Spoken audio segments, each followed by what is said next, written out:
नाशिककर स्वतःचं घर घ्यायचंय, तेही इंदिरानगर सारख्या प्राईम लोकेशन मध्ये, मग ही संधी तुमच्यासाठीच आहे। गुरु गोविंद सिंग कॉलेज जवळ 990 स्क्वेअर फीटचा 2BHK फ्लॅट फक्त 42,49,000, तेही सर्व खरेदी खर्चांसह। ही आहे तुमची स्पेशियस आणि वेल व्हेंटिलेटेड लिव्हिंग रूम। त्यानंतर येते तुमचे kitchen with huge utility area and extra space for storage.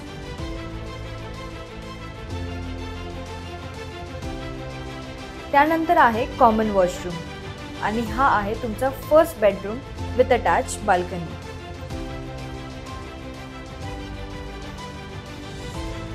ही आहे तुमची second master bedroom with attach washroom and balcony. या प्रोजेक्ट पासून Guru Gobind Singh college, supermarket, main highway, school, hospital अगदी काही मिनिटांच्याच अंतरावर आहे। मग वाट कसली बघतायत? खाली दिलेल्या नंबरवर आजच संपर्क करा आणि तुमच्या स्वप्नांचं घर बुक करा।